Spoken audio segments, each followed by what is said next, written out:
Today we are going to be working on our little shark pattern, and I do have a picture kind of down in the left of the shark pattern we're working on. So I have the really big pattern piece set up here, and that is the main body of the shark, and we are going to get that cut today. So right now what I'm going to do is I'm going to put this pattern piece kind of on the wall behind me. I like to just pin them up on my wall while I'm getting them out of the way, and we're going to get the fabric set. All right, let's see here. That probably works a little better. Yep. Okay, so I'm just gonna get that one up on the wall. Let me find my pins. Oh, Mr. Pins, where'd you go? There you are. All right. So the fabric that I have selected for this is a nice neon green polar fleece. And we need quite a few yards of this. I don't remember what the pattern said. It was like 3 or 4 yards. So what we're gonna do is we're gonna get this kind of lined up. Oh, look at that. It's a little messy. Ugh, I hate this when this happens. Hopefully that'll wash. We'll make that the inside. Okay, so when you get the fabric off the bolt, there is a high probability, if not a 100% probability, that you will have it not be on the bias. So what is on the bias? So on fabric, and it's hard to see on this polar fleece, there is threads that go this way and threads that go this way. Woo, that neon is really bright. Let me turn the camera settings a little different here because it looks like that is crazy bright. Let's get that video fixed here so you guys can see that.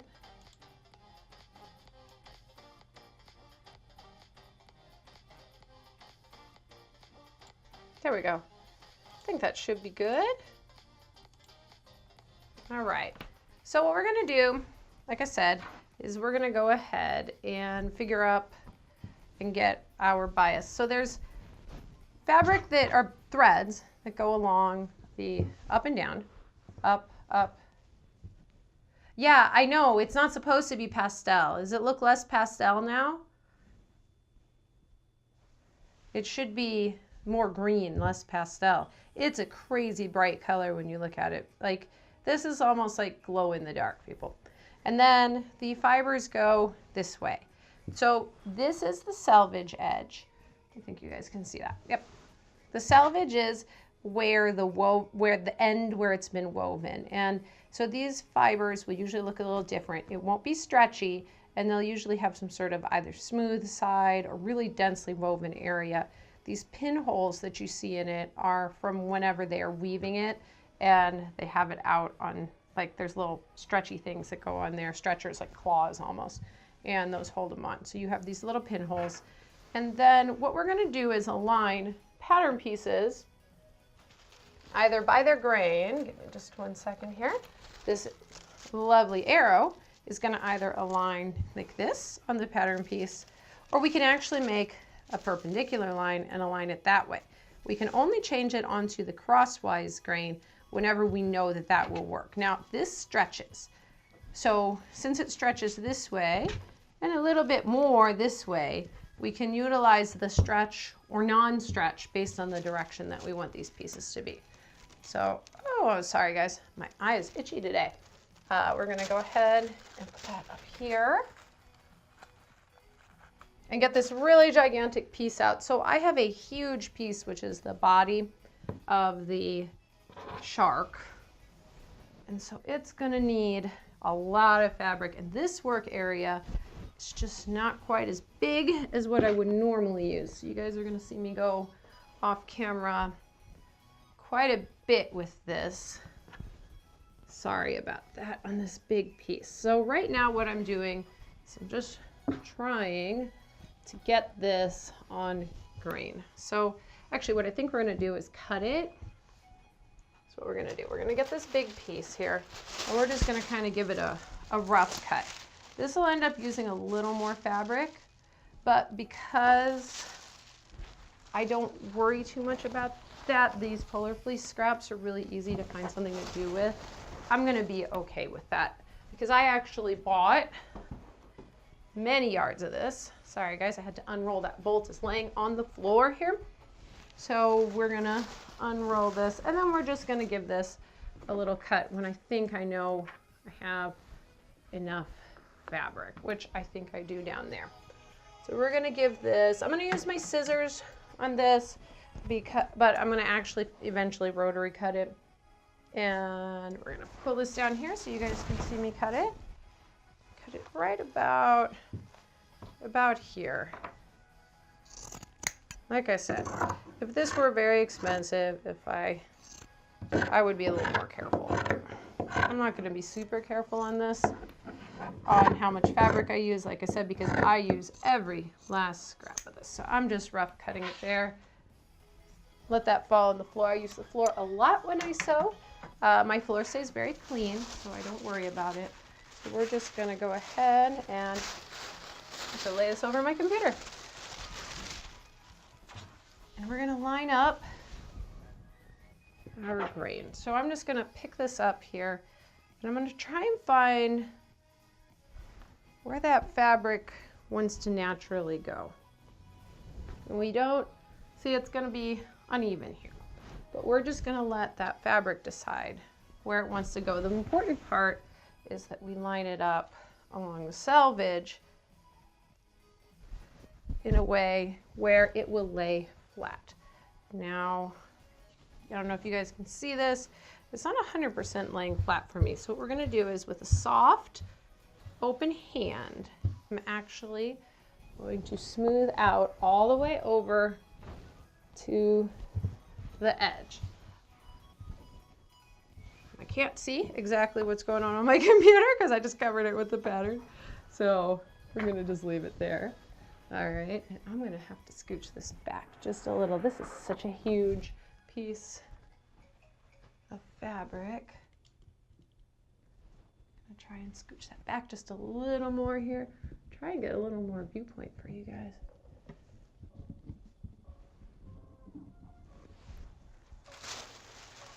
Is that helping? Probably not. This is such a big piece here. What we're gonna do is we're just gonna keep working on smoothing this out. If I were not here sewing right now in front of you, I would probably, honest to God, be doing this on the floor. I use my floor for giant pieces. Now I'm gonna tug a little bit at it too and use the stretch of the fabric to get it aligned. Polar fleece doesn't always want to super perfectly align. Kind of a pain in the butt about that. So we'll get it. Good news about polar fleece is it's really forgiving. Hey girl, fancy screen splits. Yeah, I'm trying. Although this huge piece of fabric doesn't want to go under the camera. It's a pain. Ah, my rotary cutter board is going with it. I got to get some like double stick tape or something to put under there. It keeps wanting to run away underneath the fabric here. All right, we're just going to smooth. The important part is we don't want wrinkles. The wrinkles underneath can be felt by your hands. So this motion that I'm doing with my hands really, really flat is going to be what you want to do on your fabric because that's going to let your hands feel for all of those little wrinkles. So we're gonna start probably from this side here. I'm just gonna let that go up. You guys can't see that, but on that edge there, there is a whole lot of extra. This is a very wide fabric and I think I'd have to have this camera like 6 foot in the air for you guys to see all this. All right, let's turn this over here. Okay, so we're gonna work on this fold here. This big piece has a little line on it that says, on this here, center fold. It'll have some arrows. There's an arrow here. And then that goes all the way down. So what we're gonna do So I'm going to start this a little bit from the edge, and we're going to align that on the center fold. And the reason I am is aligning that on the edge is because once we finish this off, see, it actually, now that it's on grain, you'll see they're not quite even. So what we're going to do is just start to get this lined up, and I'm going to be using these new fancy pins. These are magic pins. I saw these online and I really wanted to try them because if it's new and it's sewing, I want to try it. What it is it has this, I don't know if you guys can see that, little silicone top on it that's supposed to be easier to grab. It's about the size of a nice sharp quilt pin. And in this fabric, that's going to be useful. So we're going to try and use these today. Supposedly you can iron on them because they're silicone, so which makes them kind of like a glass head pin, but in silicone. So, oh, it's going through the fabric really nice. They're nice and sharp. So we're just going to pin this along. And the reason I'm pinning this and not using my weights is because I am going to have to move this piece a lot during the process of cutting. What we're going to have to do, because it's falling off the table, what I'm going to have to do is kind of roll one side and then unroll the other side, which means that we are not going to be able to cut this all in one go. And since we're not going to do that, we're going to have to do it this way. So I'm just going to continue smoothing, and I'm going to do some pins on this side. Now, when I pin, I'm pinning on top of my rotary cutter mat, so I know I'm not going to destroy my table. And what I'm going to do here is push down until I feel my table. Then I'm going to push through. Then use your bottom finger to pivot up, and it'll lift the whole fabric, and then push through the other side. That should get you through all the layers of fabric without too much movement. And let's see if I can do it right-handed. So just push it in, pull it up. You can use your other finger to push it down and then push it out. Now just be careful when you are going through, if you're smoothing from the middle, these aren't going to spike you, but if you're coming from the outside, those will get you. So I just, I end up with a lot of my pins that way. Now on these corners, I'm going to pin diagonal. And then I am going to put, because we're moving this so much, I'm going to put some in the middle. Oh, we got to cut 2 of these babies. Glad I got a lot of fabric. All right, so I'm gonna put some there, put some in the middle, because I want to kind of do like a rolling thing when I move it. There we go. What happened to my music?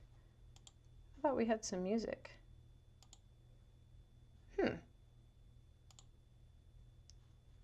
Seems to me like we are getting some internet trouble.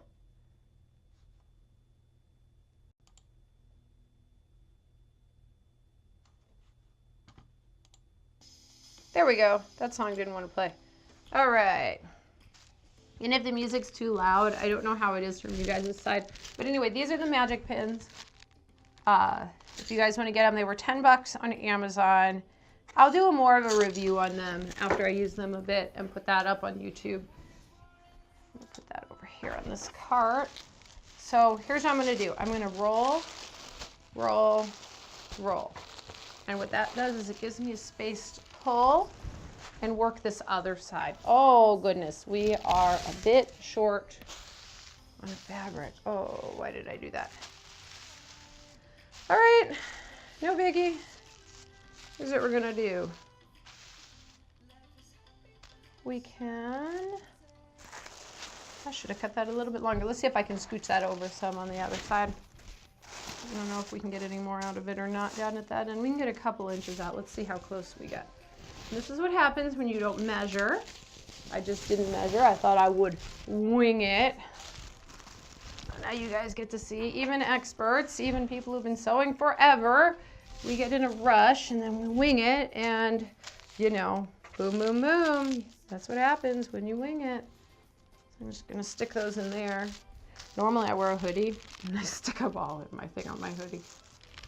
All right, let's take these out and just stick those all in here. And we're gonna get as close over to that edge as we can. And then I may just shorten it a little bit at the bottom Since we're gonna make 2 of the exact same one. Okay, that'll get me right up to exactly where I can there. I'll show you guys how I'll shorten it. I'll just be a little fatter, stubbier. This is how we work, you know? Hey, I'm showing you, this is normal mistakes. You guys are seeing it live. See, when you see stuff finished, what you're not seeing is all of the hours of the stupid mistakes that we all make. No matter how experienced you are, you end up doing dumb stuff. So here I was in a rush. I had a crazy day at work, so I was just kind of like, you know, moving right along, and yeah, boop. Let's switch this around. Hopefully you guys can see me better over here. Yep. Hey, did you see that? Did you guys see this new, can you see the new picture back here? Let me see if I can show it to you guys closer sometime.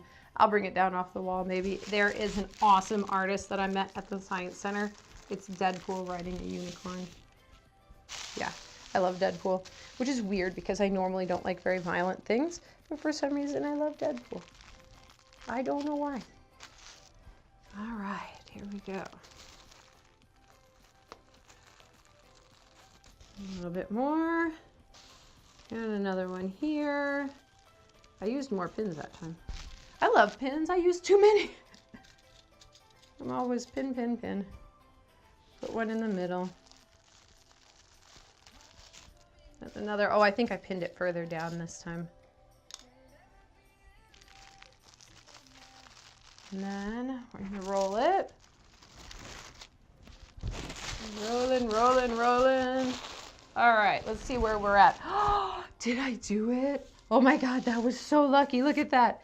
Like exact. Just a smidge off, but it's in the seam allowance. That'll work. We'll fudge that. I don't know. Oh, here. You guys can't see my... I'll show it to you in just a second. You'll see. It's like literally just like a millimeter or 2 off the fabric. Lucky, lucky girl didn't measure. We're going to measure on the next one, I think. Hopefully. But yeah, it's like maybe a ½ inch, not quite, off at the end. So I'm going to get this here. This is why I like when you're a beginner to sew stuff that you're not wearing per se, or that has a lot of room in it, because when you're just starting out, these kind of errors happen pretty consistently, and that's normal. And if they don't happen, you're not normal. Because it happened to me. And they even happened to me, and I'm sewing for 30 years, roundabout. So, yep. There we go. We're going to roll that a little bit more. And don't worry, all the extra parts will get used eventually. I use every last scrap of my fabric. So here you guys can see I'm like this much off. A smidge. Literally a smidge. That camera is not in focus, is it? Let's see. Oh, computer, you're driving me nuts. So slow. There we go. I kept clicking it and it was like coming up all weird.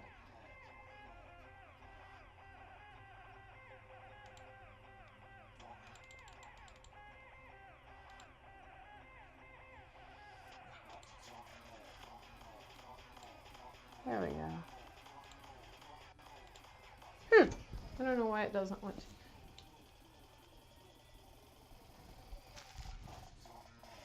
There we go. Well, it's as in focus as it's going to get. I eventually want to get a better camcorder that can... Yeah! Like, luck out so close. Here's what I'm probably going to do, though. I'm going to, just to get some seam allowance in here, I'm just going to make his tail, like, ever so slightly fatter. I don't know if you guys can see what I just did. So I'm going to get a little piece of tape. I'm going to fold that up, and then when we cut it, we're just going to make a new little line, just like that. And actually, I can put a piece of paper under there. And we can make a new little line, or I can just wing it. And that will get me where I need to be. We make things work. That's what we do. Hey, cosplayers have to be thinkers because things do not always go as planned. So you work through it, and then my son's theater director, he always says, there's two of them, and I was thinking which one said it.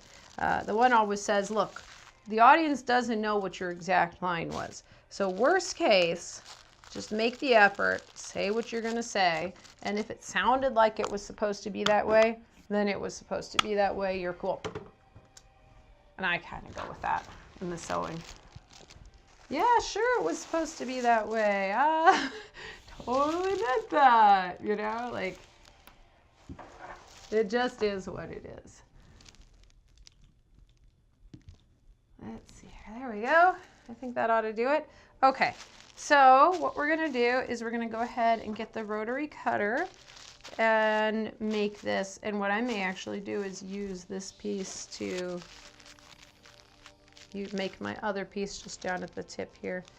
Or just eyeball it. It'll eventually work out. What am I looking for? Oh, I'm looking for my cutter. This is my ergonomic cutter. Yep. Okay, here we go. So with the rotary cutter, this one is really weird because this one's super ergonomic. I like this one because it's pretty near impossible to injure myself with this one. I don't know if you guys can see that, but I talked about it last time. The only thing that this one is it's a little hard to see what you're up to. Is this not? There we go. That blade. I should have put a new blade on this. Blade is not very sharp. What is going on with this? Yep, I did not put a new blade on my rotary cutter. So we're going to be using the small cutter because that one needs a new blade. And that one was going nowhere near where I wanted to be. This kind, though, you can see better. So that's the only difference in these rotary cutters. My favorite one is my Olfa. I may bring that one in for when we work on the next part of this. Now, when you're rotary cutting, you do need to apply some pressure, but if you're having to like really, you know, go in there and apply a ton of pressure, then you're going to need to change your blade soon. A bigger blade works a hell of a lot better in these long curves, but we're going to do what we're going to do. And see how what was happening there? I don't know if you guys can see that. This didn't cut all the way through, and when you're getting the jaggies, that usually means that there's like one spot in this blade that's probably not cutting very well. And because of that, it's because I didn't know when I changed blades on this last. Oh well. I'll take that home and we'll change the blade. So I'm just going to roll this. We're going to mark that after we get done with this. So I'm going to roll that out and unroll this. And rolling is an excellent way to work whenever you have pieces that are bigger than your table. What you don't want is for stuff to be hanging off of the edge of your table. When things are hanging off of the edge of your table, they have a chance that they can actually stretch. And with stretchy fabrics, it's even worse. So I don't let it hang off in any way, shape, or form. So you do a kind of a rolling technique to keep things on the table if you don't have a very big table. Honestly, this would need a ginormous table. Like I said, the floor is best. You don't have stuff hanging off the edge of the floor. Nice warm tea. All right, so we're just going to get this all. And then when you do roll, though, there is going to be some settling, some possible shifting, which is why I used a lot of pins. So, and because this blade is so small, I'm going to end up having to push into it. This is a very fluffy fleece. Very fluffy fleece. All right. That's why I said I may use the actual. I may just put this on top again and do the actual one. All right, and here we go. Rolling up the extra.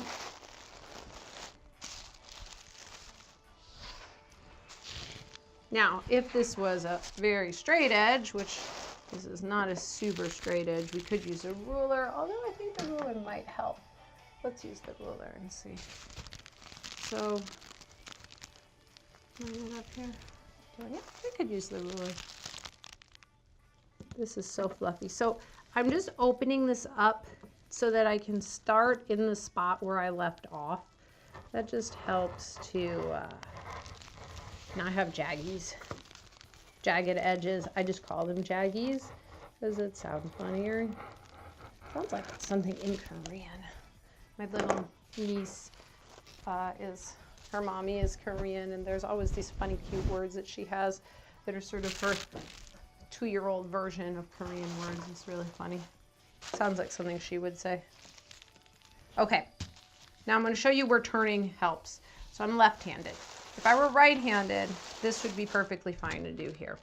If I were right-handed, I will come in with my right hand and do this way. But being left-handed, this is not safe. This is not okay. Safe like that. So what I'm going to do, I'm going to pick it up and I'm going to turn it around. Another reason why sometimes pinning works better. If you have a table where you can just move, you can just sort of walk from one side of the table to the other, and that works too.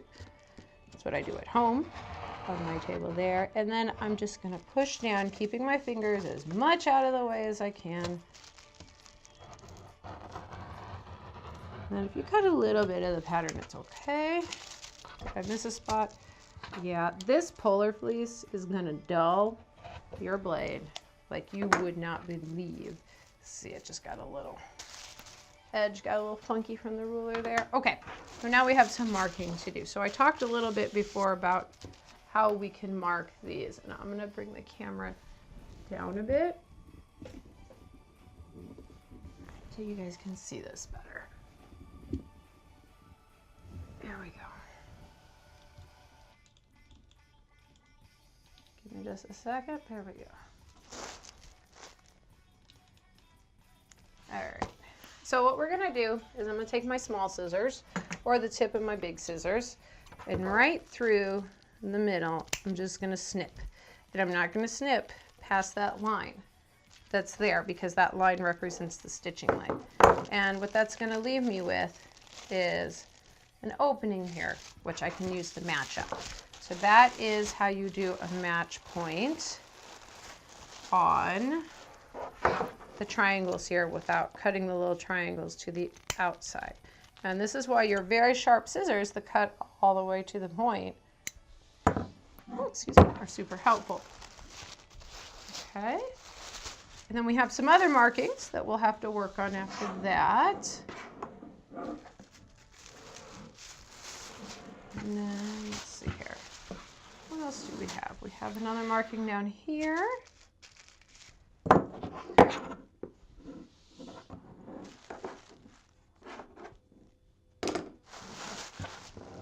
In the field of view here, there we go. Okay. Now, there is some like halo on this. This is not actually for this pattern.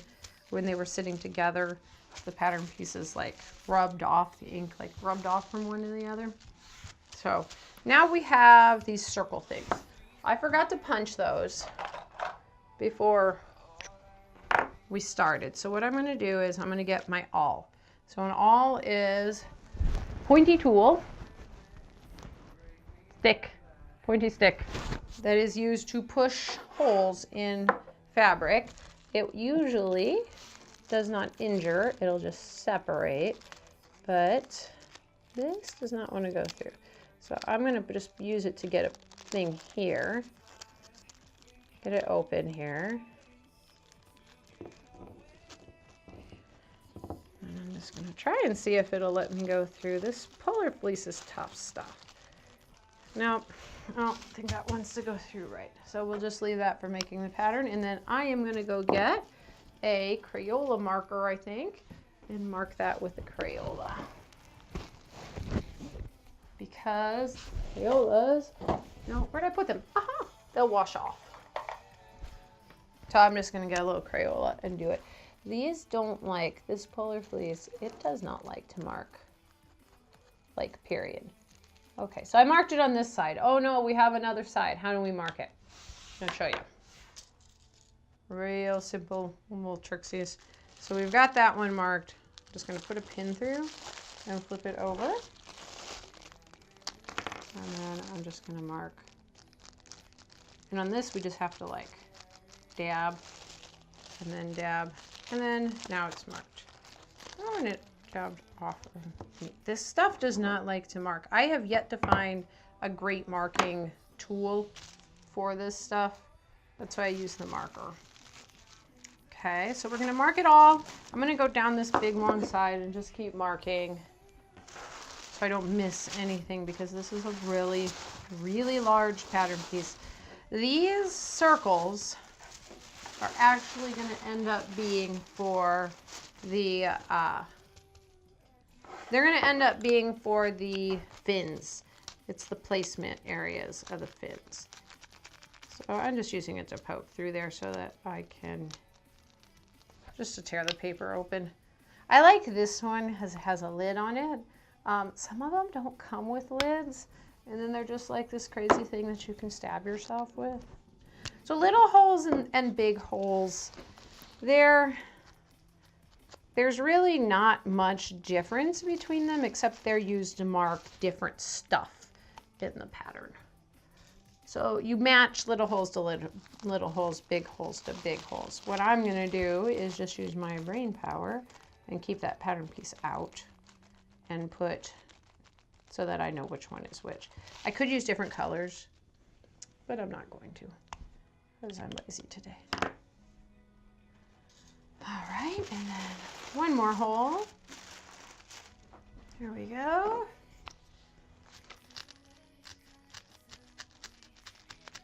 All right, just poking that open. This is the hardest piece to cut. I think once we get this one done, all those, there's a lot of fins, but I think they're all gonna go really fast because they're small. This sucker is huge. I'm not a big fan of these giant pattern pieces, working with them. But if you've ever made a cape or a really long coat, you'll end up with some pretty ginormous pieces as well. They're kind of a pain to work with. This one won't be too bad because once we sew it, it's just gonna be a big old cover. Now we're gonna go to the other side. There shouldn't be anything to snip on a folded side because, you know, we'd be snipping into the actual visible part, but there are some match points for something. So we're just gonna mark that. We don't have to mark that on both sides. We're just gonna kind of hit the edge. I think these are for the top fin, just because it's a shark and there's, you know, a fin down the back. I'm guessing we probably only need to mark one side, whatever's gonna be the belly.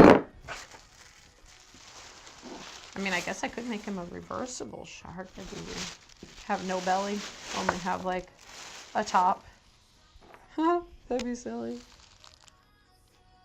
So of course my son decided after I went to the fabric store that he wanted green with black. I don't know. I have some black fabric that I could use, but it's not polar fleece, so I don't know if he's gonna want me to use that fabric. Okay, so we marked it. So I'm gonna go ahead and get this one loose. I can go ahead and get that camera up. We're gonna make this one loose and then we will do the next piece.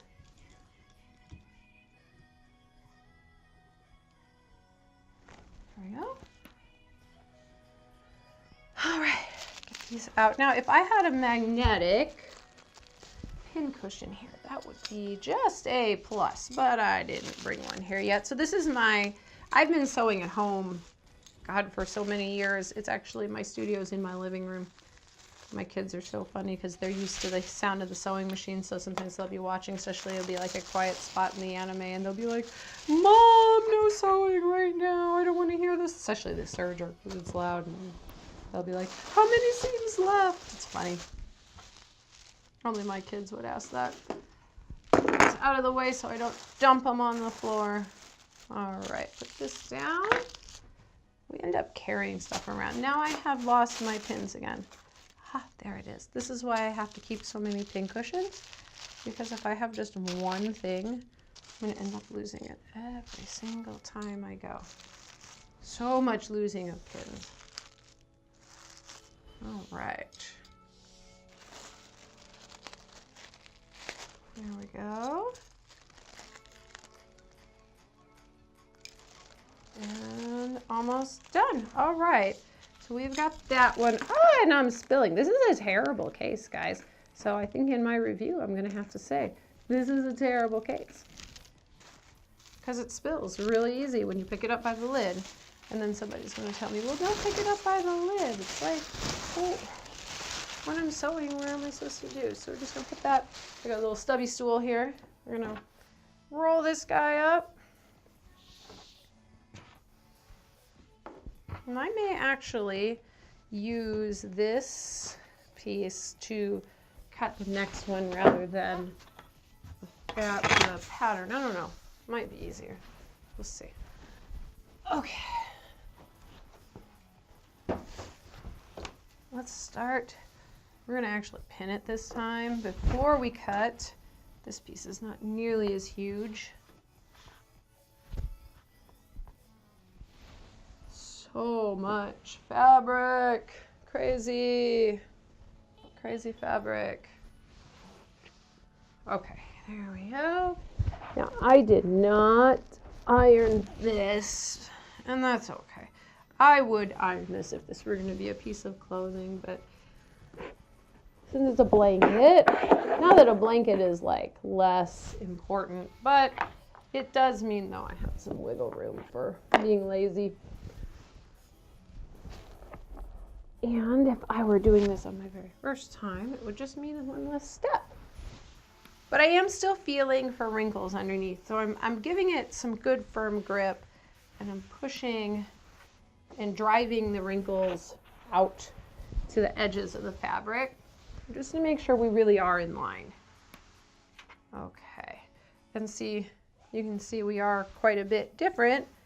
And if this is something, if you guys can see it, if you get to where there's bunching up here in the fold, then that actually means that your grain is off, because there shouldn't be any bunching at the fold side.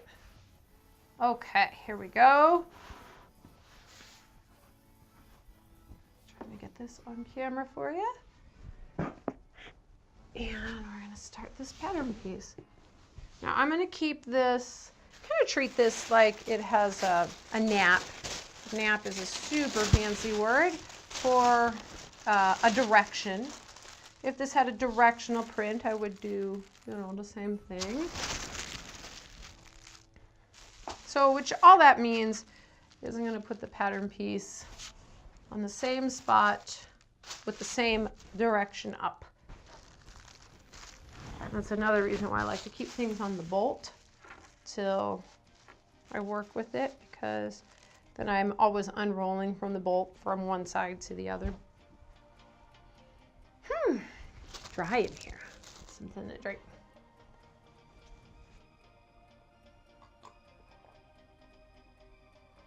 Hey, if anybody new is on, you need to ask any questions, especially about sewing, feel free to ask. Or even if you have your own projects, I'd love to hear if you guys have something you're working on. It'd be great. Lost my pins again. I am a fantastic loser of pins. All right. I need a prize. Like a prize for the most times I can lose my pins in one night. Now, on these tissue patterns, you guys can see why I like to copy patterns pretty fast. This sucker's already starting to get a little beat up just from me, because I'm rough on stuff. And so I would, if I were doing a number of these, like if I were making these for Christmas presents, which Christmas presents, once you know how to sew, Christmas presents are, you'll give me a cookie. Christmas presents are great. Great ways to practice your sewing. And people just get what they get. But fun stuff, like I made these at my house. They're really goofy, but my kids are always getting burnt by bowls. And so we have these bowl holders, like bowl cozies, and I made them out of Ant-Man fabric because you needed an all cotton and Ant-Man fabric was on sale.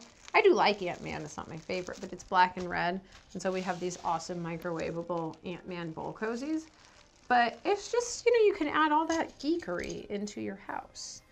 And it helps you practice. So you get geekery and practice. I also like pajama pants for practicing, especially if you've never made pants before. I think pajama pants, super fun. Everybody loves super cool PJs. You can make them out of a bunch of different kinds of fabric, and it lets you learn a lot about pants and how they work.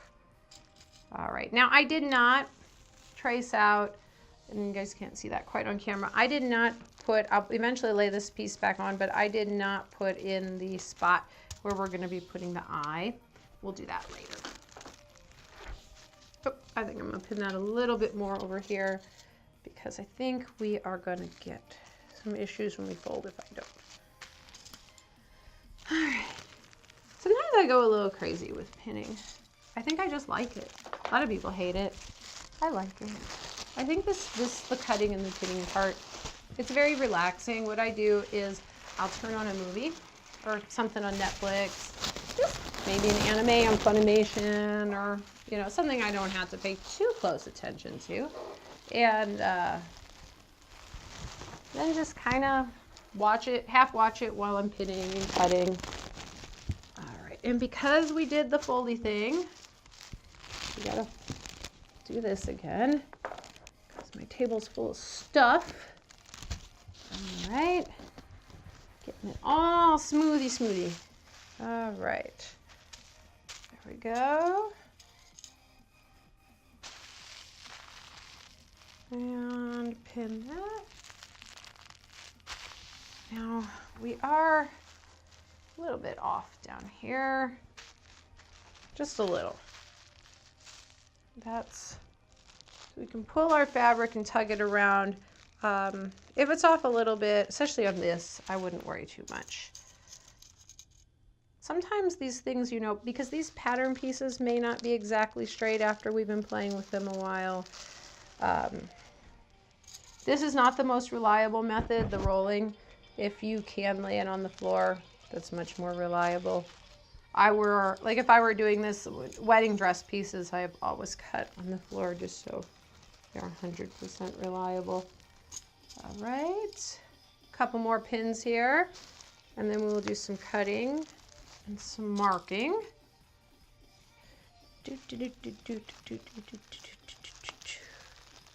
All right. Put that up there, and we'll start some cutting. Let's see, I should have a reasonable amount of it over there. Enough to do something with. All right.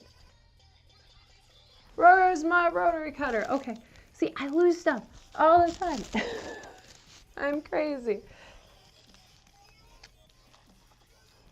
All right, so this is where we're gonna be.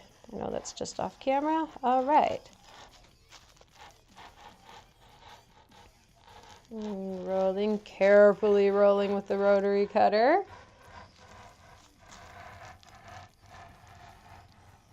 Okay. There we go. And then, now one thing you can do to make this a little easier is when you find where you put your ruler, you can use your ruler like a weight on your edge, like that. And even if it's not a straight edge, it'll just help keep your pattern piece down. There we go. And see, you just want to kind of see where it is and then release it. If you keep it stretched out, it'll tweak the edge there, but you can just see how it keeps that pattern piece just kind of laying down a little bit. So we're going to have to do some rolling a little bit more here.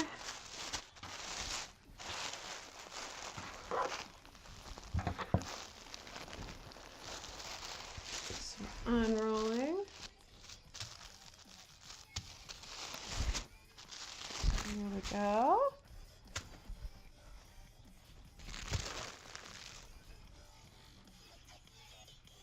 this camera really cannot reproduce this lime green. Like, this lime green is really epic. It is so neon right now, and I have such bright lights in my studio that my eyes are gonna just like, I think I'm gonna see lime green in my sleep. I really do. You know what though? I think I may have to go pick up some fleece for the eyeballs. I don't know what color his eyeballs are gonna be. And I want to do those before. So a little tip, lots of little tips. You'll hear that from me a lot. A little tip. Sometimes I think I'm tipsy. Oh, I'm punning it up. Yeah, I know, I can't get it. The camera doesn't want to make this lime green, and I don't know why. It looks minty green. I can try and see if it will. Maybe it's the white balance.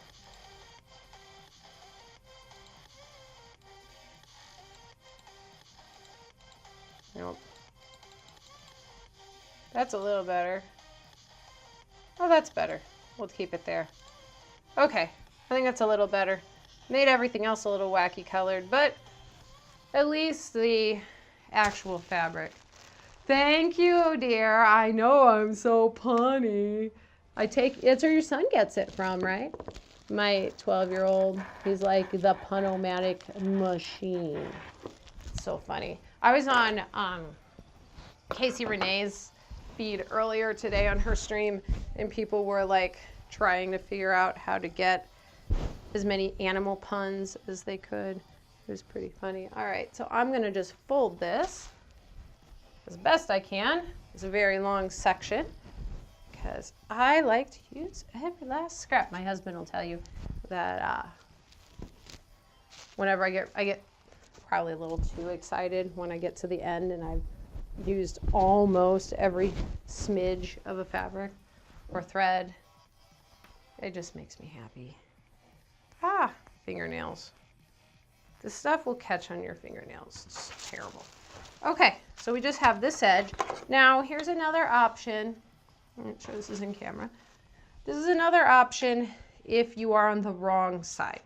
So what I'm going to do is kind of line this up to where it should go, and then I'm going to push my edge right along to here. It's going to go up, and that's okay because I know I've pre-lined that up.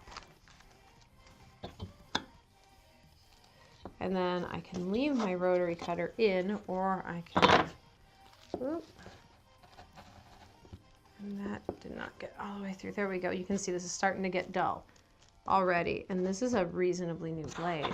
This stuff is almost as bad as EVA foam as far as destruct-conning your scissors or whatever devices that you're using for cutting. Don't use your favorite scissors on this stuff. That's for certain. Like, these are my favorite scissors, but I don't have my other ones here that I usually use for this, so I had to use those. But the rotary cutter blades, at least since they're disposable, they're okay. Okay, so we have to go back to marking. Unroll. And we come back over to our snips and our marks. This piece, I'm going to go and do this side first because that's the direction I have it. Where are you? There you are. Marker. And even this marker doesn't like to stay on here. This is terrible. This stuff is weird to work with. All right. There's that, and then there's another one here, and down over here. All right, and then we're going to get the dots on the other side. There we go. Up there, and then we'll use our pins and push that through to the other side and mark it. You don't have to be, you could eyeball mark it, but I am pretty stickler when it comes to stuff like this. Move that pin.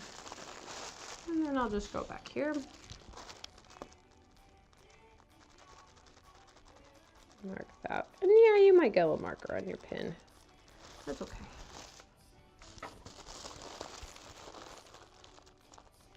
There we go. All right. Marked that. And my fingers too. And then I think we have a snip over here on that edge. So we'll take care of that while we're down here. Let me take care of that pin there and there so I don't poke my fingers. And then we have a snip at the top. To go home and search through my rickrack. This is going to take rickrack to make the shark teeth. Yes, yes, we saw what happens when you don't measure. Second time we did much better. Second time's a charm. All right, I'm gonna snip that. Sorry for the top of my head, everybody. Snipping that point there. There we go. Okay, and then I'm gonna gently roll that here and get that down to here for the last markings. And then we'll be done with this piece and we can start working on cutting. So there's a couple of ways you can go about when you sew a pattern. This particular pattern, I'm going to cut all of the biggest pieces out first.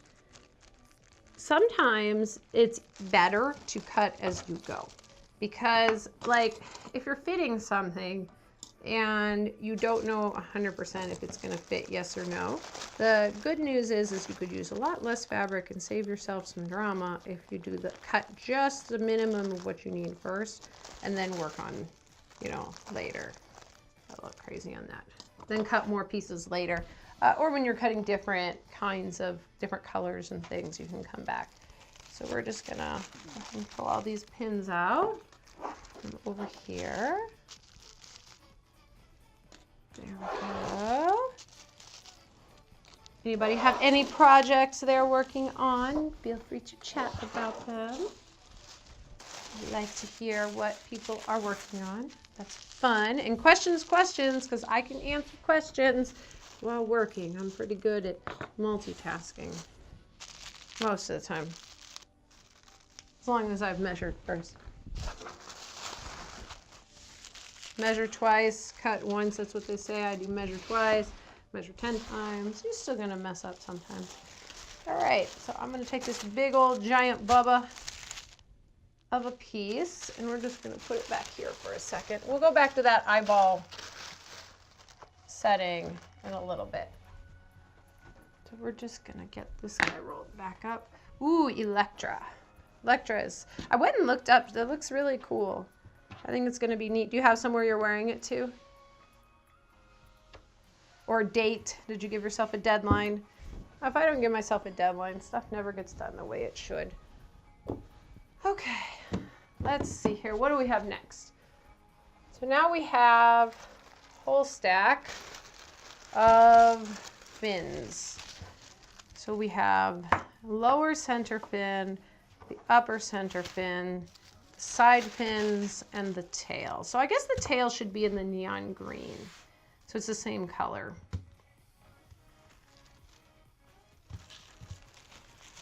Know where specific you're wearing it to. What's the next con that's coming up around here? I don't even know. I know we're going to DemiCon in Iowa. That will be, where did my scraps go? Put them over there. Oh, I put my scraps. Give me 1 second, guys. I put my scraps off camera. So I know we're bound to have a bunch more usable for these fins. So what I'm going to do is unroll and figure out where I can fit these out. So I left the edges lined here.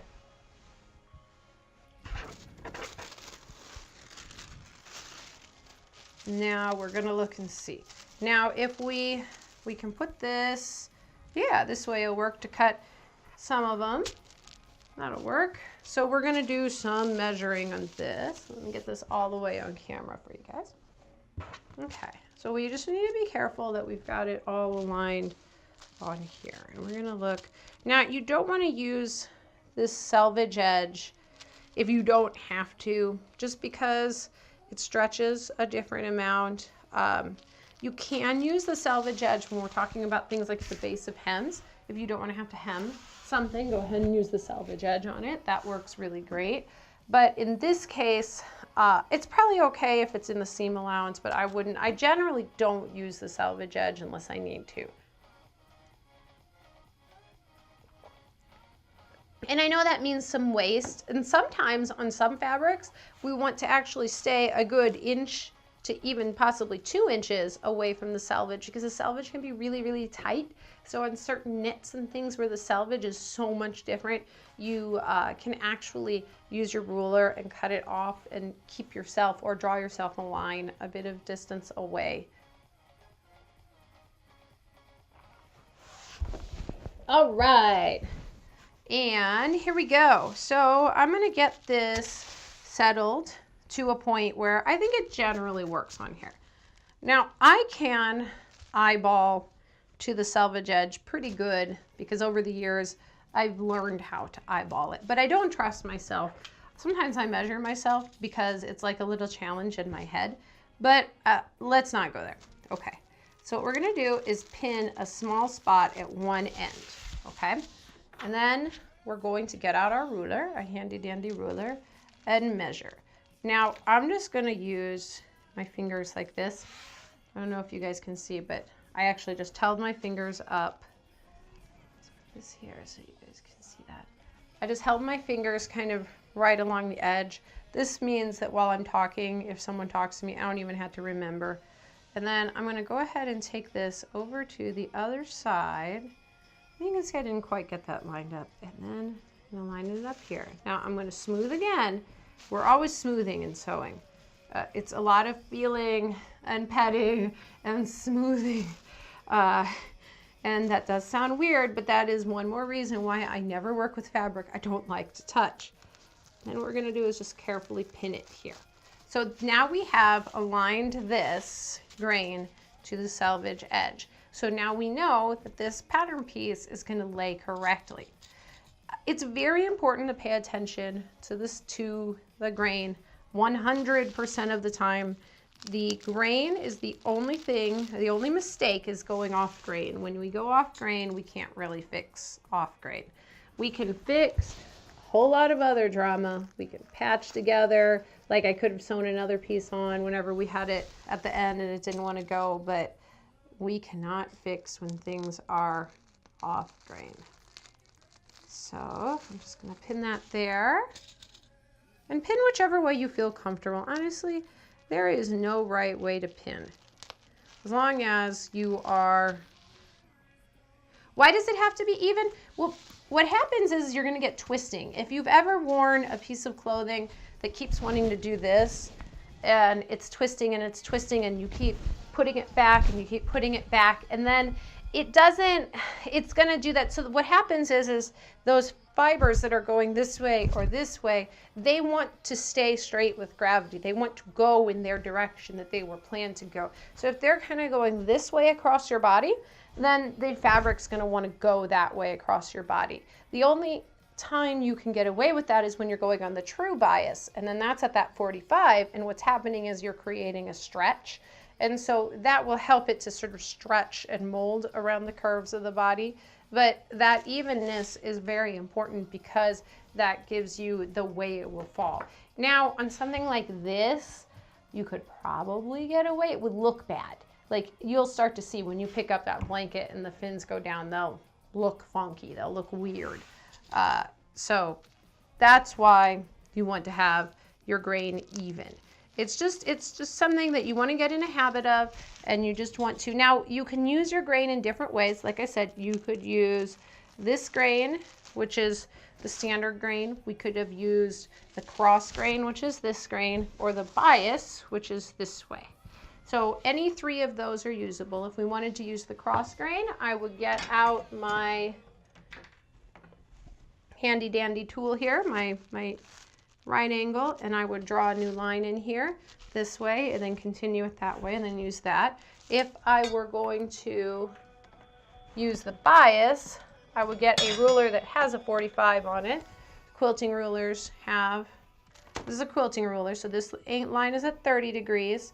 There's a line here, you have to just look for them. Is this my 45? One of these will be my 45. And then you line it up on the one line, and then you mark, and then that's where you get your 45 at. And then that will give you your bias grade. All right. So we have to cut 4 of these.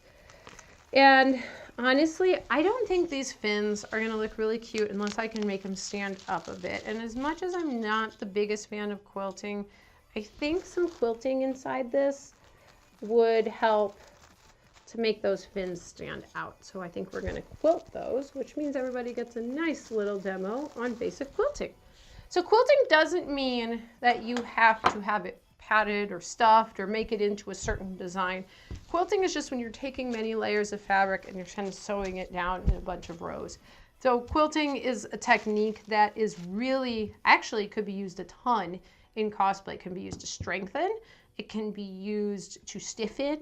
It can be used for look.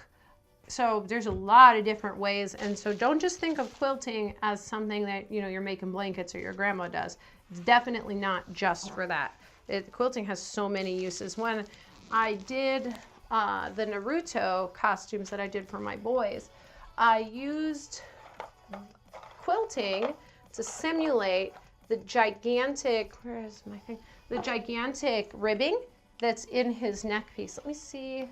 I don't know if I have a picture. I'll get a picture next time, or if you go on my Instagram, it's on there.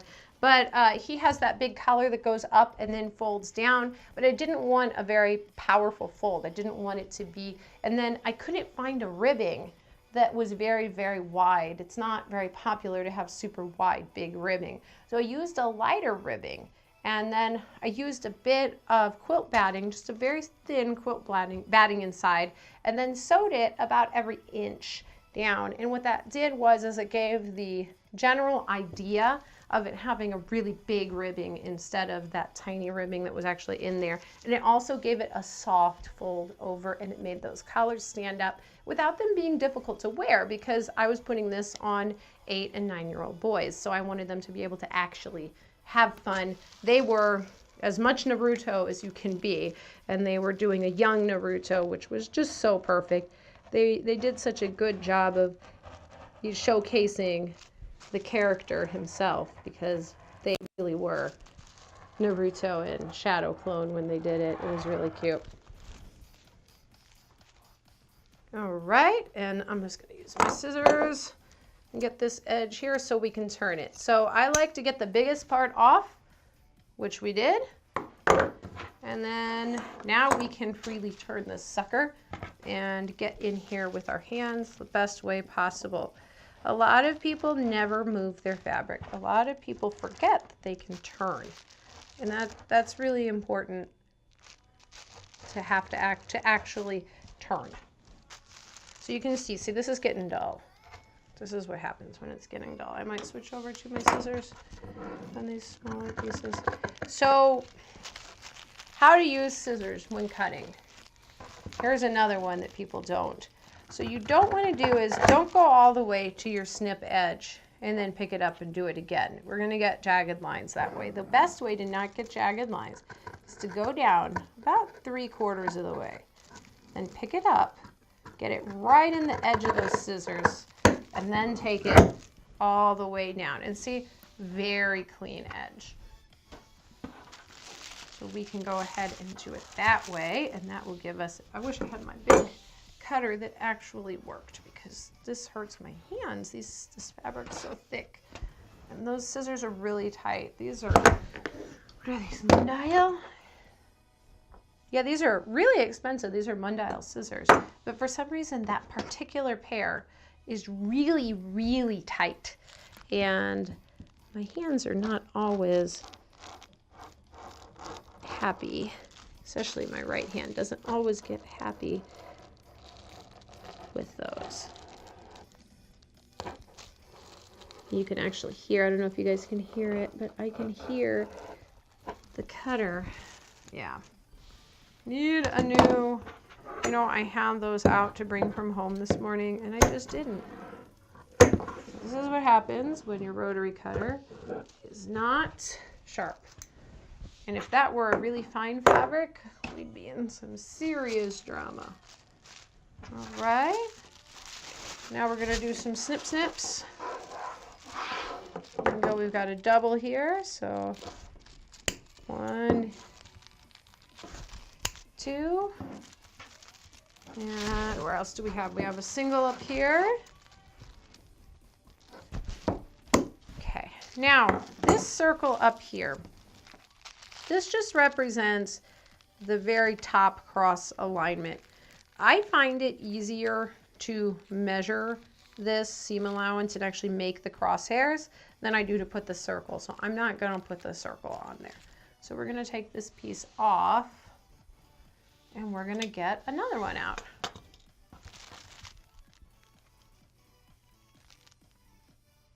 Yeah, I'm just making sure that I keep track because this is going to get really crazy really fast. I was making sure that I was keeping track of which pieces were scrap and which pieces were the real thing. Okay, so we've got 2 of these. Another option other than quilt padding could be to put just another layer of fleece in here. Now, something to keep in mind when you're quilting. Quilting makes things shrink. So what we will have to do is if we do quilt that, this will just shrink a little bit. It's okay. It's a shark fin. No big deal. In an actual thing, I would quilt first and then actually cut it down. So I essentially create a new fabric and then quilt. If you're going to do it on your actual finished piece or once you've assembled things, make sure you test ahead of time to see how much room your quilting is taking out and then go ahead and get that, account for that. So you might have to make that piece a little bigger if you're quilting it. Okay, so that scrap is small but not going to work. I'm going to put these pieces back up here.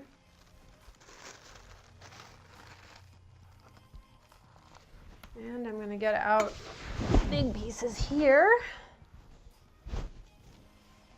Move this stuff. All right. There we go. On top of the computer. Good thing my new kitty is in here. My new kitty likes to, he's crazy. He likes to go nuts on stuff. Okay, I'm going to use this big side here. Now, something that we can do when we're cutting individual pieces and we're not using the layout. Now, mind you, I did not use the pre-cut fabric layout. I could have.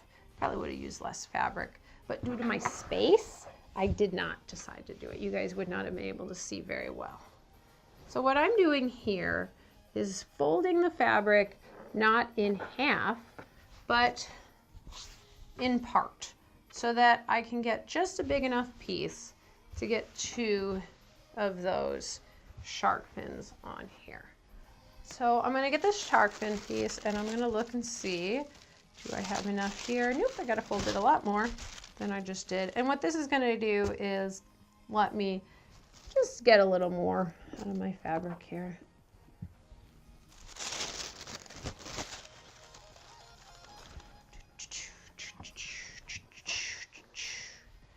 Probably have to fold it nearly in half. These are some weird shaped pieces that are really a pain in the butt. Now, when we fold this way, we have to be still careful of the grain. And what we're going to do, as soon as we have like an approximate idea of how big this piece needs to be, just a little folded over more, we're going to measure. We're going to measure from that selvage to the fold. Now, what's tricky a little bit here is there is where I've actually cut, and I don't know if you guys can see that or not, but I'm using my hands to just feel down and through and think and see where it is that was cut, so that I know like it's right about here. I know that. So what we're gonna do is get the yardstick, because I need a longer ruler, and measure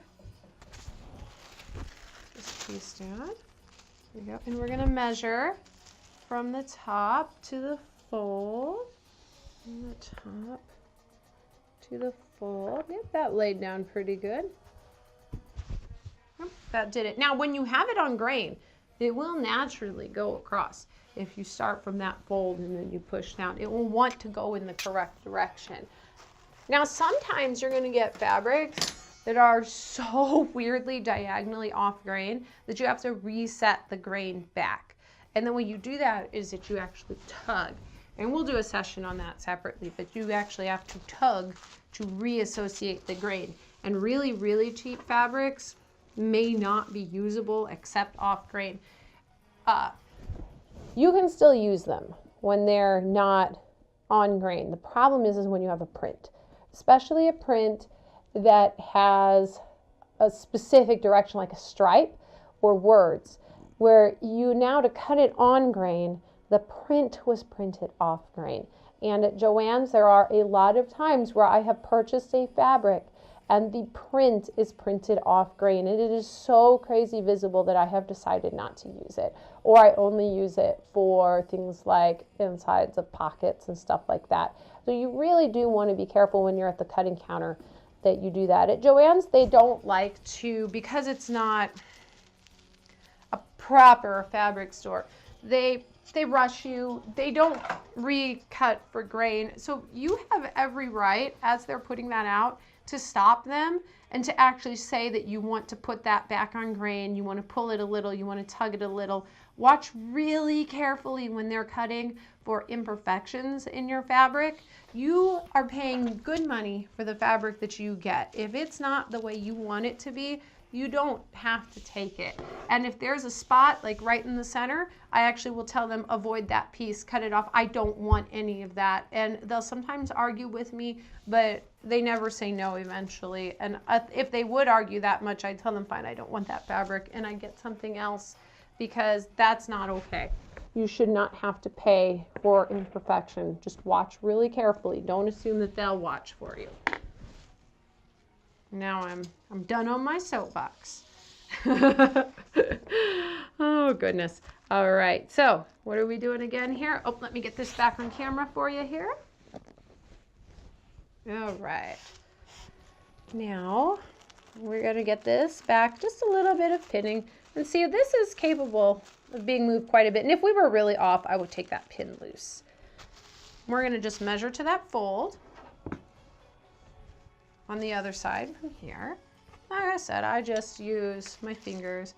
I know I'm not actually like 100% measuring, but I'm just clutching my fingers and driving them back up to this spot. And see, I can usually get it straight. This is 30 years of practice, people. Do not be concerned. I have an obsession for getting it straight. I used to work in a deli at our local grocery store. And when it was really boring, I used to challenge myself to see if I could figure up, like, to get exactly 0.25 of a pound and, like, to know how many slices that would be. I have these weird little things that I like to do. It passes the time. Made it more fun. And then I'd challenge myself to see if I could get it just perfect. And then every once in a while I would, and I'd be like, yes, perfect. And then the other girls would look at me like, you're crazy. I don't know. Made my day less boring.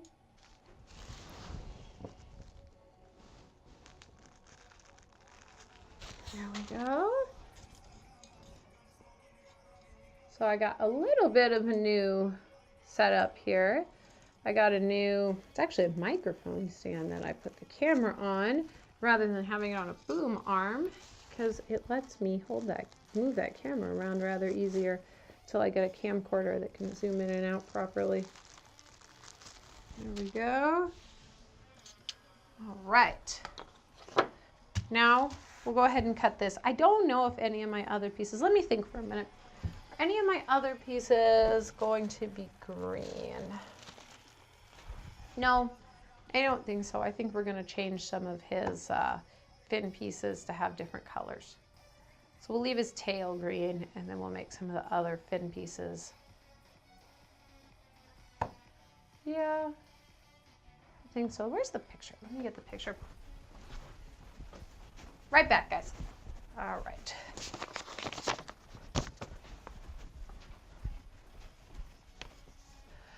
Oh, I see what they have. So on this, there is like a little trim. So I'm like kind of designing out loud right now because I really haven't sat and thought this through. So maybe I should go ahead and make that primarily green, all of it. Let's see what I can get. I should have enough to get all those fin pieces out of this fabric. And then we can use another color for the contrast. Yep, we'll do that. Neon green Sharky Shark.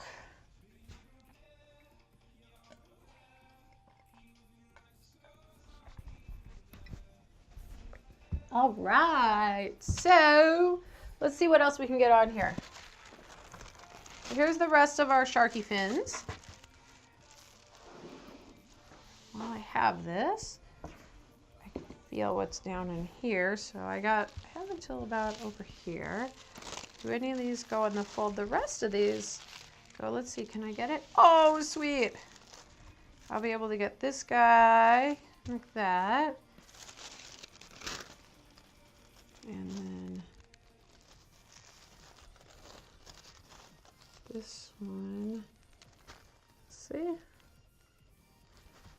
Yep, I'm gonna sneak that in there like that. You know what? If I pinned that completely in half, I would get a lot more out of it. Okay, take it loose, do again. See, this is what happens when you don't think ahead, you have to redo. I should have investigated that more. So all we're going to do is take it loose and fold it fully in half so that we can get a little more out of this. No big deal. We take things loose, we put them back together. It's only pins, a little bit of time, nothing to get discouraged about. This is why I like to tell people you have to give yourself time to work. Because even simple projects will consume a lot more time than you thought they were going to. I am terrible at not time management so far as like time predicting with my projects, because I don't account for time that I spend doing this stuff where I think I've got it, and then I don't, and then I do, and then I don't. And also design decisions can sometimes take a long time, and a long time of testing. So you have to take that into account whenever you're sewing, is that sometimes your design time takes a lot longer than planned. All right, let's see where I'm at on camera. And now we remeasure. And we redo again. Now this, see, it has a lot of, I don't know if you guys can see that. There's a lot of difference here. So you just have to remember to feel through. Keep smoothing. Keep smoothing. There we go. All right. I'm going to put my finished pieces here on my ironing board. Just a little out of the way because I'm going to sit a little. Oh, all right. Let's get that pattern piece back again. This time, let's lay them out. Oh, I just hit my knee. All right. That was a big, hit my funny bone. Okay. Lay that out. Okay, I think I can get this one in here. Or do I get this one in here? Haha, the puzzle. This is a puzzle, so it is. Can I get this one in here? Feel it under there? Yep. Okay. And see, I'm just going to leave this little smidge of an edge because this is not to be on the fold, but I can get this just where I can cut that off. And then get I'm gonna flip that piece upside down. And that's fine. You can flip pieces upside down like that to change their shape. This is going to be just fine. It's essentially a mirror of the other one. So we'll do that, and that will give me probably the best use of this. Yep. So here come the pins. And oh, that has like a sharp edge on the end of it. To file that. If that were like silky fabric, that would not be very cool. They are nice and easy to grip though. So if you did have grip problems, they would be really, really useful if you had grip issues. Like arthritis or something like that. So I could see people wanting to use these. Now see, I'm really off on that one. So we just snug it down. Then I'll leave my ruler there just to give me a little bit of stability so I don't move the piece by accident. You know, in case you blow on it or sneeze. So we're gonna pin out all of these before we, and we need 2 and 2 and 2 more of all of those.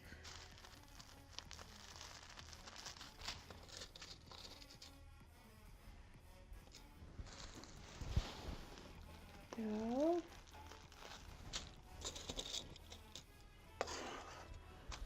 Thank you everyone for sticking with my indecision.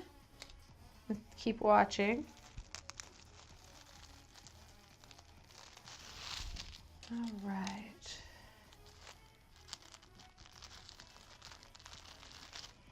Is the music okay on there? I don't know how loud or soft it is from you guys.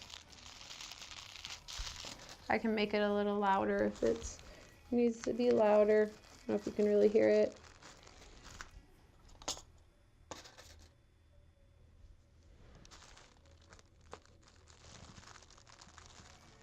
There we go. I'm just going to move this one now that we have that good and down. There we go. Now, this one, we're going to do the same thing. We're going to pin this one on here. Oh, you can't hear music. Okay, let's see.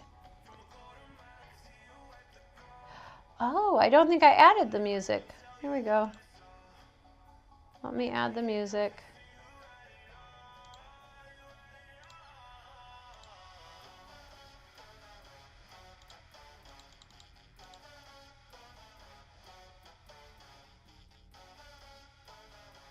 Where is, let's see here. This desktop, it wouldn't let me add it.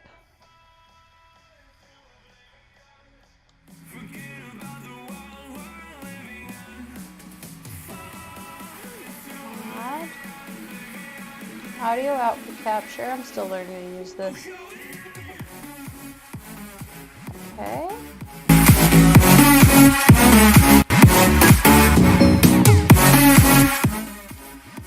Can you guys hear the music now? Okay. Is it too loud?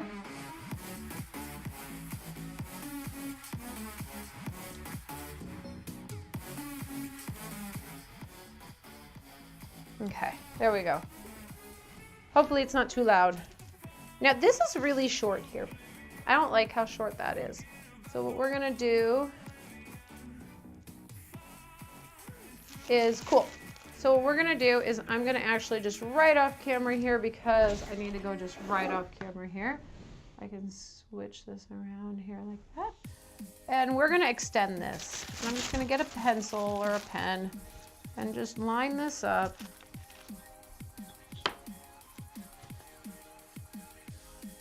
And the reason I don't like it so short is I'm not able to get the full edges.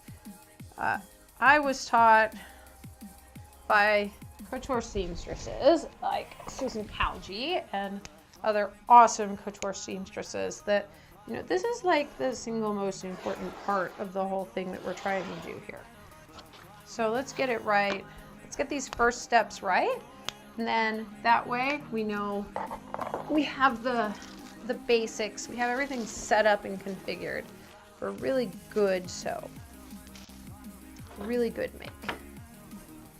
Oh, backy back. All right. Now, let me fix, you know, I don't like that camera is so dark.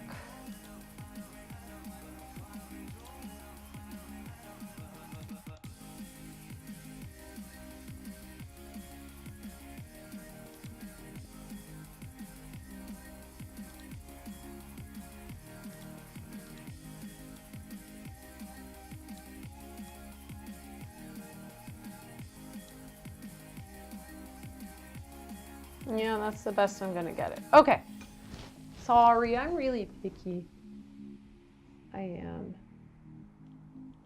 I want this to be just right.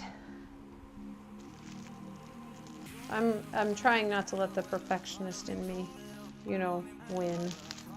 Now we can get these really close together, and that helps with waste, is getting these as close as possible. And that's another thing where the rotary cutter is really helpful, is in getting things super close together. Okay, here we go.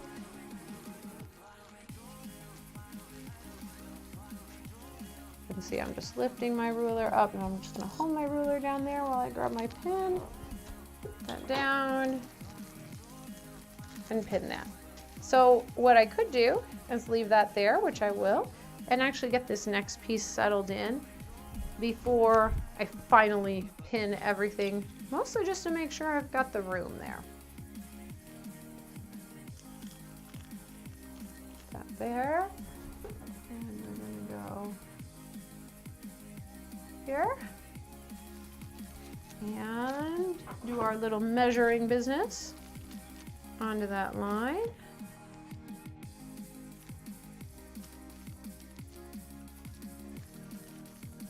All right, there we go.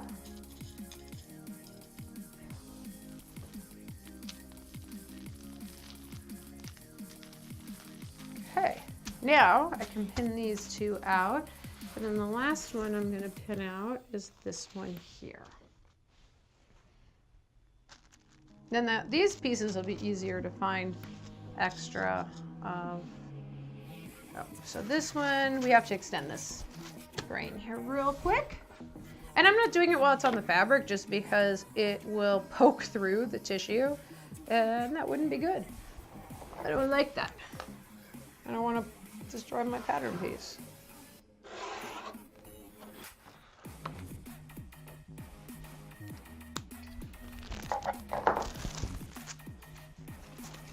Techno music shark. All right, here we go. Oh, I'm gonna turn that over.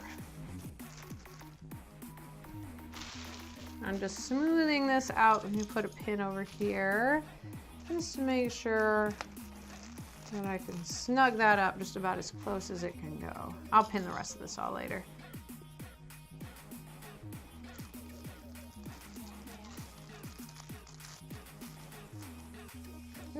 Raise that up just a little bit, give myself some room for adjustment.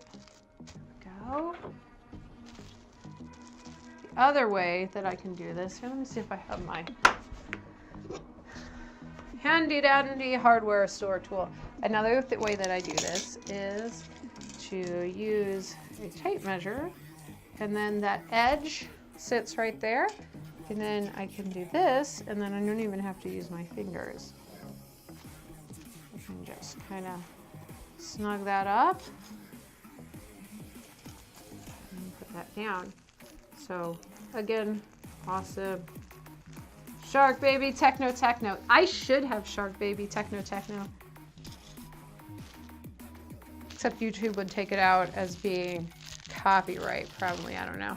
I have to see. If not, maybe I'll make a little intro for this. It's the Shark Baby.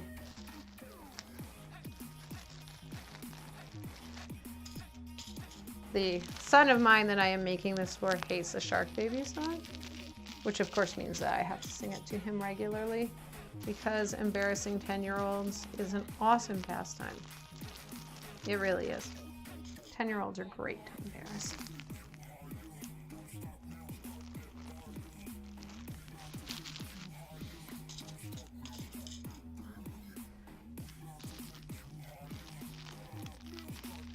There we go.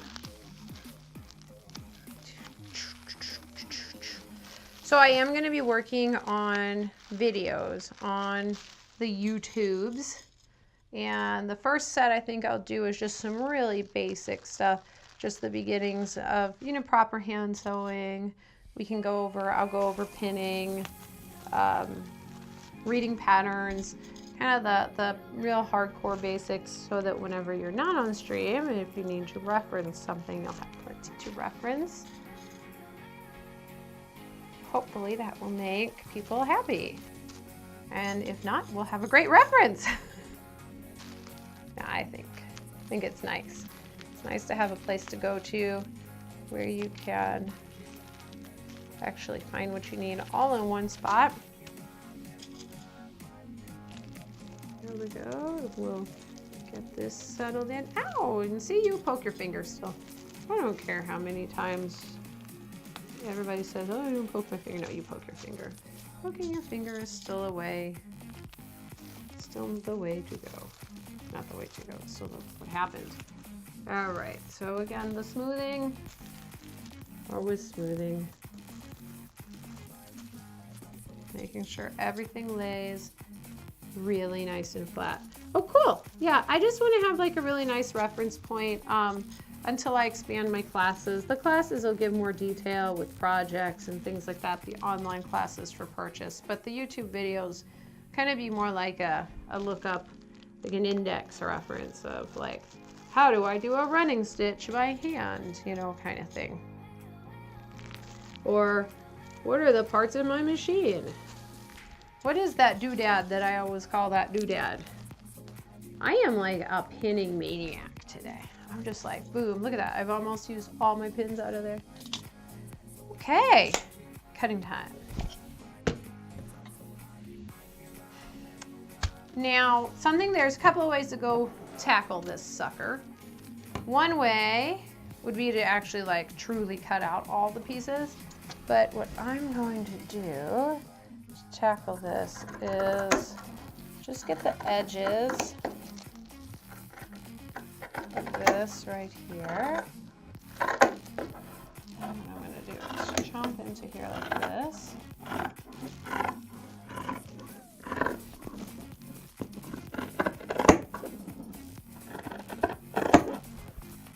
And on this side,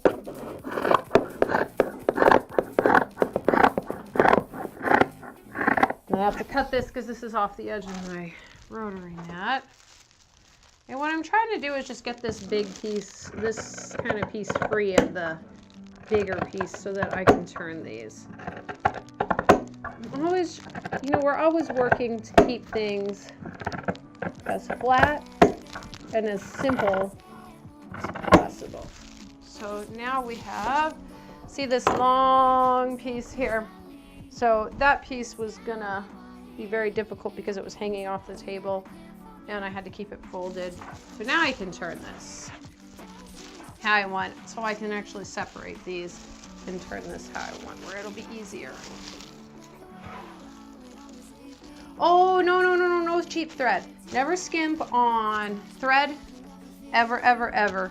You will not be happy. I'm sorry.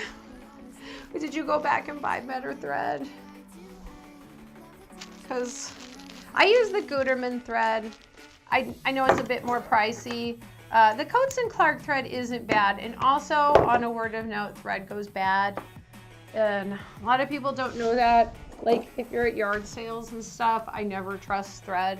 There's a lot of things that I'll trust, but I don't trust thread. Because especially if it's been stored poorly, woo, it will be bad. So, thank you for sharing. That is one very important thing to do, is to not use crappy thread. I had a young lady, she's 12, who I'm teaching in person, and she brought in her machine and, oh, thank you, yes. I'm glad the class is very helpful. A lot of people like that class, and if anybody doesn't know, what I do have, and this is getting ready to, it's an actual Learn to Read Sewing Patterns online course.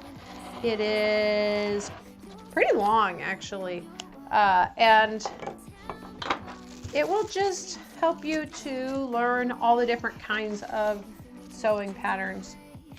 Yep, good. Buy yourself good thread. And it doesn't have to be. Now, if you download on my website, the free download is a huge resources guide.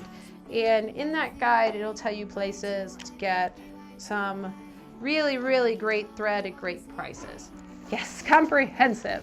Now, one of the things I want to do when I get affiliate is I have an even bigger sort of set of resources. And what I want to do is actually build that into an online area where you can search and stuff. And I think that will be a perk of subs whenever I get that you can actually search through that. And it's more than just sewing resources in there.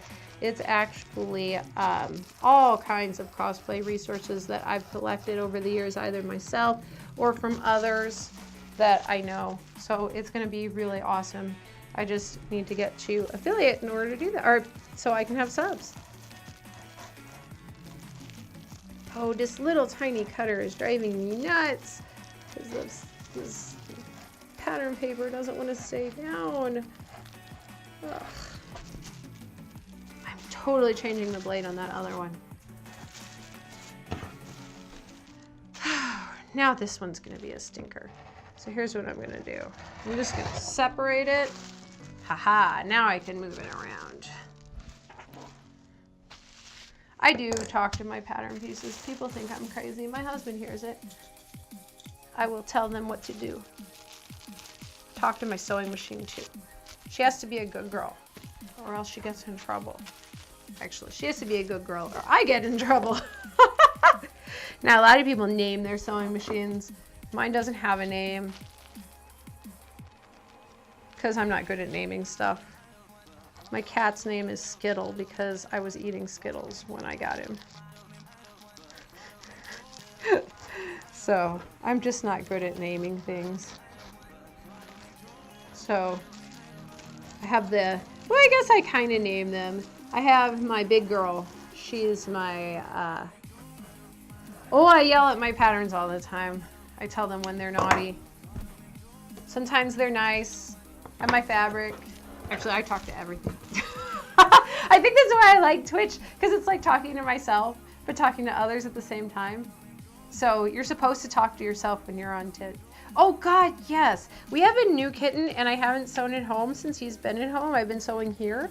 And he's insane. I'm pretty sure that he's going to try and actually attack the sewing machine while it's running. I'm very certain of it. Now see, this is what happens when you have bunching. I'm going to have to get the scissors out. See, it did not. It's all jaggedy on the edges. Drives me nuts. I didn't want to have to use my scissors on this, but I'm going to have to. I don't want to use that tiny little itty bitty baby rotary cutter on this.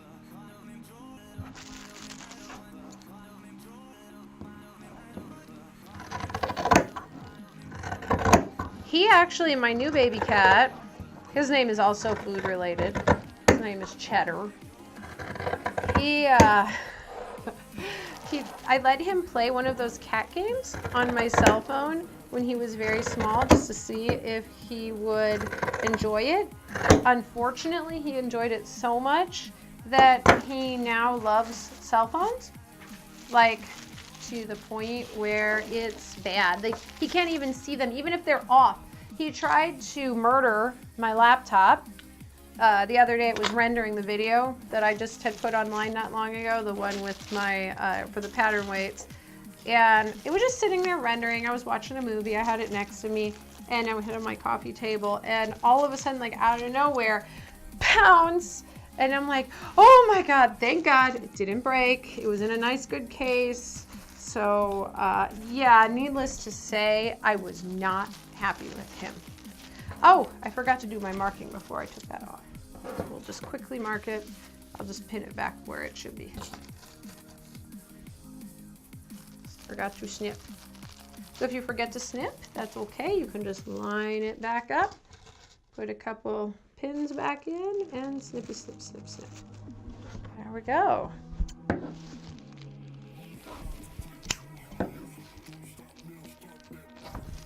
Yeah, and I have to hold it with 2 hands on these scissors. These scissors are just so tight. I don't know why they're so tight. Someday I'll send them back. Mundial has a lifetime warranty on their scissors. So if you do have a problem with it, you can send them back to Mundial. All you do is to pay shipping. But I haven't wanted to send them back yet because I keep using them. Okay, I'm gonna drop this piece over here.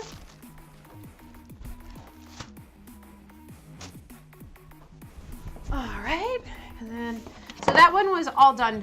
So what I do when they're all done, meaning I have all 4 pieces cut, is that I will fold them with their pattern piece, put them off to the side. All right, so this one has, again, I'm not gonna mark these edges. I can measure those out and do a crosshairs on there. It'll be easier. Okay. Oh, the lower center fin, those are only cut 2. Cut 2. Oh, there is only 1 fin of these. Sweet, I only have to cut 2 more of that giant fin. And then these are all done. Helps if you read your pattern all the way. Smarty. Sometimes I'm a smart, you know what? Trying to keep it PG. I'm a terrible cusser. But I want to keep it PG on here, no cussy cusses. All right, so see, I just fold it like that, pattern pieces inside. I know which one this is, and I'm just gonna go pop this over on my ironing board. There we go. Then this one is also a cut 2 that I did not realize was a cut 2, so A+ for that. And we're gonna go ahead and finish cutting it. Which does mean tomorrow we will be hopefully sewing up. I can probably get those last couple pattern pieces cut out, so tomorrow we can move into sewing. I think you guys got the idea of how this pattern is going to get cut. There we go. See, lots and lots of turning. Now I know I said I was left-handed, but I learned to use right-handed scissors because when I was a young lady, they didn't have left-handed sewing scissors, so I just had to deal. Oh my garbage. I do wish that this fleece stuff was more recyclable. It's hard to find pattern or fabric recycling. Anybody knows any? I'm always trying to find places to recycle. All right.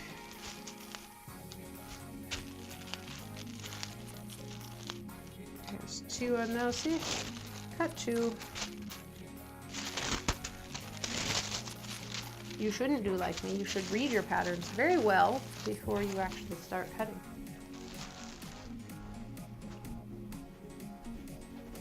Maybe even use the cutting layout. No, I don't like the cutting layouts. I like to cut my way. It's usually because I learned to cut flat for the most part. In couture, we cut flat a lot. I'll show you guys. So cutting flat basically means 1 layer instead of cutting on the fold. It's not as quick, but it is more accurate. So whenever we're really going for accurate, like say we're making a corset or something that is really structured, we probably want to go for that level of accuracy. Or when you're using a really slippery fabric, one that's a stinker, you will not want to stay where it's put. That really helps to cut single because they're always sliding on each other and you're never going to get it quite right. So your 1 layer is always going to be off. And same thing with stretch knits. Some stretch knits are such a pain to cut on the fold. I don't trust them at all. So this one is a cut 4. So we do need to cut 2 more of this guy.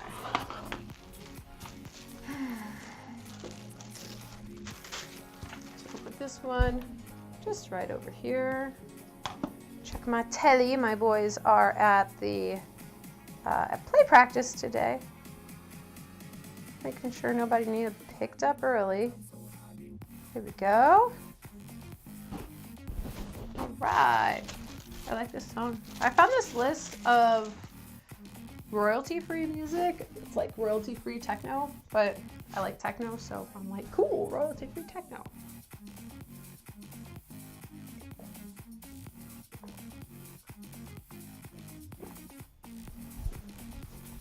This is gonna be really cute though.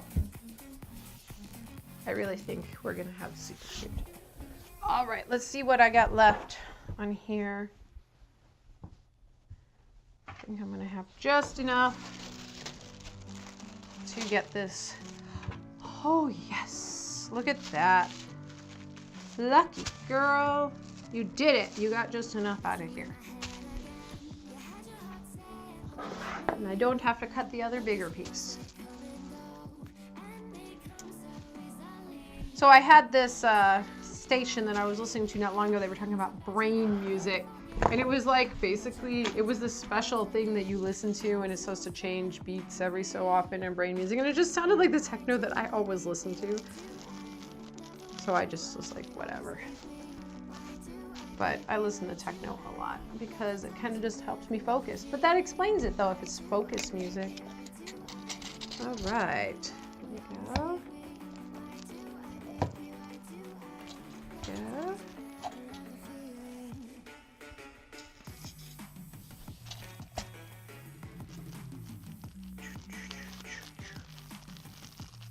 At least you guys aren't listening to me. If I put it on music that has like actual words that I know, I'll just not be able to help myself and start singing. I like to sing a lot. Doesn't mean I'm good at it, but I like to sing a lot. My mom's really big into karaoke and she sings really well. She doesn't sew though. I sew. She cooks, but I sew. I'm thinking about streaming some cooking sometime though. I do cook pretty well. I like to make baked items. I haven't made bread in forever, so I was thinking of making some bread soon because I used to be really good at it, and I started watching the Great British Bake Off, which is really addicting because the show is really cute and there's some really nice people. I like the reality shows where everybody's actually nice to each other because, you know, it appears in real life anymore. No one can be nice to each other. Actually, yes, they can, just not on the internet, right? But I like the shows where people are nice to each other. And they're all super supportive. There we go. That one will just go on the floor. So now we can turn. Yay, baking. Yeah, I've always loved Alton Brown. So, you know, I don't know. My kids love Alton Brown too. So I don't know if I could like create a stream where I actually did it. I'd have to see because my internet at my house is kind of wonky. But we'll see. I might be able to stream something, maybe towards Thanksgiving. Well, you're welcome to. If you got beat my husband to it though, he's like the bread king. He is. He loves bread. So it is my little one. He's my youngest. He's a bread machine. Bread munching machine, I should say. He's not a bread machine. He's a bread munching machine. My problem is I'll eat the bread I make. And I don't want to be eating bread right now. I'm trying to do the losing of the weights, you know, before as a prep ahead for the holiday season where everybody will be like, oh, you just need a taste. Yeah, we have Harrisonville, and Harrisonville in our neighborhood can be kind of unreliable. I'm going to show you guys where a counterweight can really be helpful. Just do that. And my Wi-Fi cuts out, and I've tried every kind of router known to mankind. It's not my router. There's too much wireless going on in our neighborhood at the same time. I think there's like 25. Oh, I know. It's very difficult. So if anybody, you know, for people not from our area, HTC is a local telephone company. Our choices are HTC or Charter. Charter doesn't work very good. I have neighbors who have it, and neither does HTC. So it's kind of like the best of the worst, you know? Kind of like voting, right? I won't go there. I did vote today, though, so I hope you guys voted. Voting is super important in our civic duty, and we don't have to agree on who we voted for, but we should all agree that we should vote. That is our right as our citizenships. I do teach my kids that. All right, so we've now got 4 of these fins, 2 of every other fin. And the cool thing about what I got going on back there with my pattern pieces is that we will know exactly what we've done by what's hanging up there. The only one we already did that's hanging up there is that big piece, but all those small pieces are ones we will cut out. Let me close that. All right. Let's see if we can get just a wee bit more in here. I'll probably have to get off about 10 after because I have to go pick up my babies from play practice and get them ready for bed.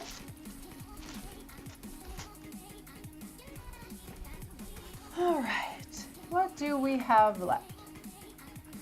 So what we have left is the facing. Let me get the front of that pattern, which is actually going to be the, let me bring that camera down. Boop.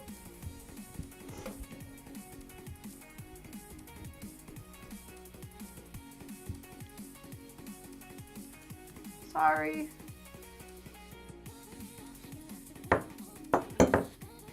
It's like something on the back. There we go.